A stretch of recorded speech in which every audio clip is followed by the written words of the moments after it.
Welcome students. मैं विश्वप्रभा गुप्ता, सह आचार्य अर्थशास्त्र, राजकीय डूंगर महाविद्यालय बीकानेर, राजस्थान से BA part second economics paper first macro economics की क्लास में हमारा टॉपिक चल रहा है हिग्स का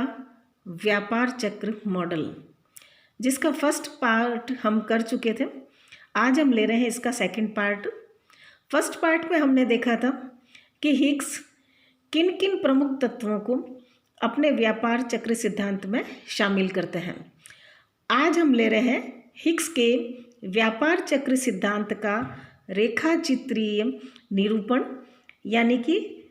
diagrammatic representation of trade cycle theory of Higgs.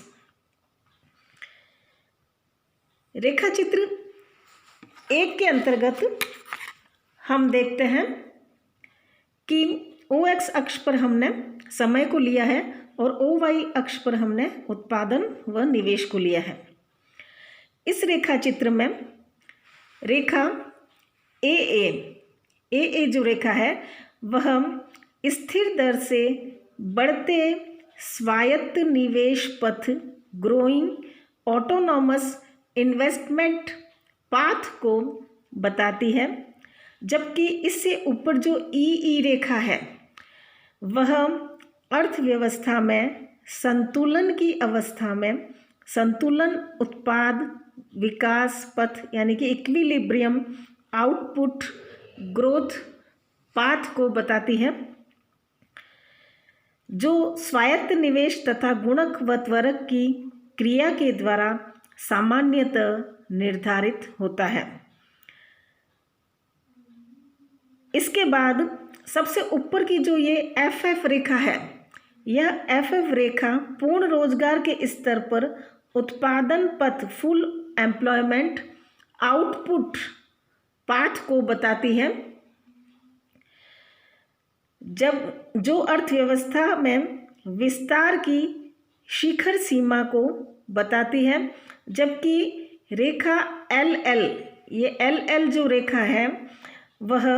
उत्पादन का निम्नतम आय पथ यानी कि फ्लोर इनकम पाथ है, जो अर्थव्यवस्था में अवनति की अवस्था में आय के निम्नतम तल अथवा अवपात संतुलन रेखा को शो करती है।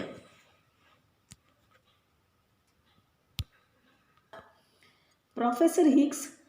संतुलन उत्पादन विकास रेखा ई के चक्रहीन स्थिति बिंदु P0 से प्रारंभ करते हैं। जब स्वायत्त निवेश स्थिर गति से बढ़ता है, स्थिर दर से बढ़ता है, तो अर्थव्यवस्था में आय में वृद्धि होती है और गुणक और त्वरक की परस्पर क्रिया के कारण अर्थव्यवस्था में उत्पादन में वृद्धि होती है और आय में वृद्धि होती है, और अर्थव्यवस्था प्रारंभिक इस P0 बिंदु से विस्तार पथ पर ऊपर की ओर अग्रसर होती है और P1 बिंदु पर आ जाती है। यह उत्कर्ष अवस्था चक्र से संबंधित रहते हुए गुणक और त्वरक के मूल्यों के कारण विस्फोटात्मक चक्र की स्थिति को जन्म देती है, किंतु यहाँ पर हम देखते हैं कि यह FF जो पूर्ण रोजगार रेखा है वह व्यापार चक्र की ऊपरी शिखर सीमा को निर्धारित करती है, क्योंकि पूर्ण रोजगार अवस्था में साधनों की सीमितता अर्थव्यवस्था को शिखर पर पहुंचने से रोकती है। अतः जब अर्थव्यवस्था P1 बिंदु पर पूर्ण रोजगार शिखर का स्पर्श करती है तो कुछ समयावधि तक वह पूर्ण रोजगार शिखर पथ के साथ साथ रेंगती हुई P2 बिंदु तक चलती है और आगे वह अवनति जो होती है वह तुरंत स्टार्ट नहीं होती, यानी कि वह P1 से P2 पर आ जाती है। अब अर्थव्यवस्था में शिखर पथ के साथ साथ चलना यह इस बात पर निर्भर करता है कि निवेश समय विलंब कितना है। यानी कि अगर निवेश समय विलंब यानी कि इन्वेस्टमेंट टाइम लैग अगर अधिक है तो यह अर्थव्यवस्था यहाँ पर अधिक लंबी अवधि तक साथ साथ चलेगी। और अगर निवेश समय विलंब कम है तो वह कम समयावधि तक इसके साथ साथ रहती हुई चलेगी, क्योंकि चक्र की पिछली शिखर अवस्था में चूंकि लाभ की संभावनाएं कम हो जाती हैं और जब लाभ कम हो जाते हैं तो निवेश की मात्रा घट जाती है और निवेश की मात्रा के घट जाने के कारण अर्थव्यवस्था आगे और ऊपर की ओर नहीं जा सकती। यानी कि अर्थव्यवस्था को आगे शिखर की अवस्था में बनाए रखने के लिए यह स्थिति अपर्याप्त होती है। परिणाम स्वरूप बिंदु P2 के बाद अर्थव्यवस्था में नीचे की ओर झुकाव प्रारंभ हो जाता है और इस तरह से अर्थव्यवस्था में अवनति प्रारंभ हो जाती है, डाउन स्विंग प्रारंभ हो जाती है P2 बिंदु के बाद। अब अवनति की अवस्था जब P2 के बाद प्रारंभ हो जाती है तो गुणक और त्वरक अब विपरीत दिशा में कार्य करने लगते हैं।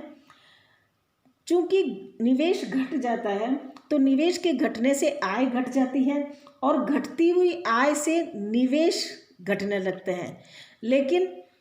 आय के घटने से निवेशों में अपेक्षाकृत अधिक कमी आती है। परिणाम स्वरूप व्यापार अर्थव्यवस्था में जो ये अवनति का क्रम है, जो डाउन स्विंग का जो क्रम है वो आगे बढ़ता जाता है और त्वरक की लगातार क्रिया के कारण उत्पादन संतुलन की इस ई रेखा के नीचे की ओर गिरता हुआ चला जाता है और अर्थव्यवस्था जो है वह निम्नतम आय पथ LL रेखा के P4 बिंदु पर जो है स्पर्श करती है और यहाँ जो है वही शक्तियाँ कार्य करती हैं जो ऊपर बढ़ने की स्थिति में कार्य करती हैं। अब यहाँ पर अर्थव्यवस्था P3 से P4 पर आई है तो यहाँ पर उत्पादन के गिरने की जो गति है वो अपेक्षाकृत कम है, जबकि अर्थव्यवस्था में अवनति की अवस्था में उत्पादन में जो गिरावट है वह अधिक प्रपाती अधिक स्टीप हो सकती थी, जैसा कि P2 P3 Q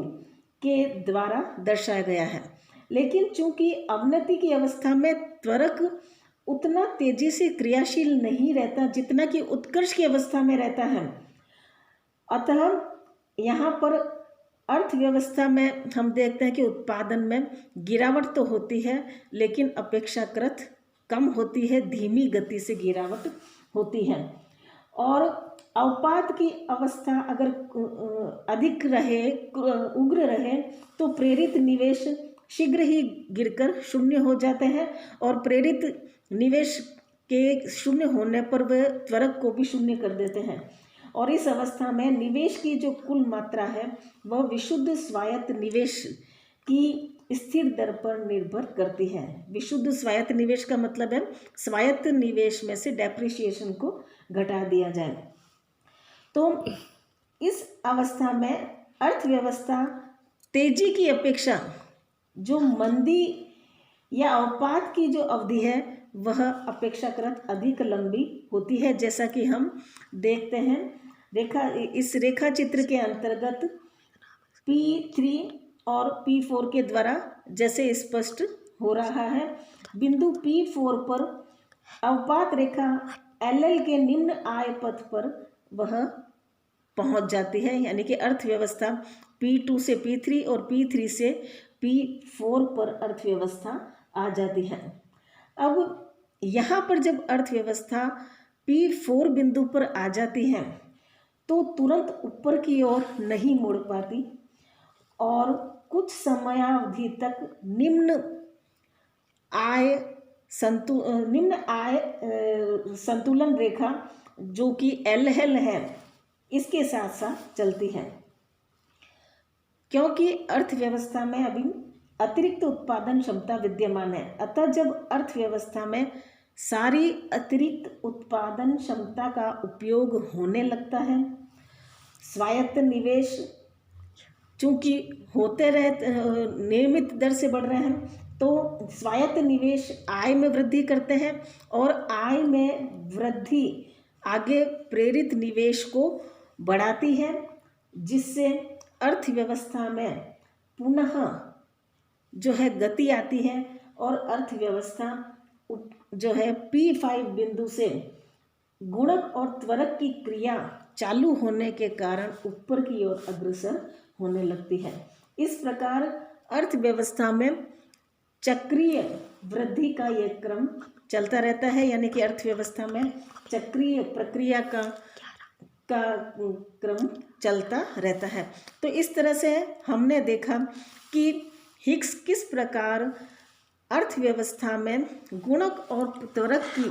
पारस्परिक क्रिया के परिणाम स्वरूप अर्थव्यवस्था में आर्थिक उतार चढ़ावों की व्याख्या करते हैं और व्यापार चक्रों का विश्लेषण करते हैं, जिसमें वे बताते हैं कि किस तरह से अर्थव्यवस्था उत्कर्ष की ओर आगे जाती है, ऊपर की ओर जाती है और विस्तार पथ पर आगे बढ़ती है, और किस तरह से समृद्धि की स्थिति में आगे जो है पूर्ण रोजगार की स्थिति में अर्थव्यवस्था और अधिक ऊपर न जाकर, क्योंकि पूर्ण रोजगार की स्थिति में साधनों की सीमितता प्रत्यक्ष नियंत्रण का कार्य करती है, तो अर्थव्यवस्था उस मार्ग पर थोड़ी देर साथ साथ चलती है और फिर से चूँकि लाभ घट जाते तो वो नीचे की ओर आती है, और अंत में जब अवनति की अवस्था में आ जाती है तो अर्थव्यवस्था में धीरे धीरे किस तरह से वापस वह निम्न आय पथ रेखा के साथ साथ चलती है और फिर किस तरह से अर्थव्यवस्था में पुनः वृद्धि की प्रक्रिया प्रारंभ होती है। तो इस तरह से हिग्स अर्थव्यवस्था में व्यापार चक्रों के अंतर्गत विभिन्न मोड़ बिंदुओं की स्पष्ट रूप से व्याख्या करते हैं। तो आज हम इतना ही रखते हैं। Thank you.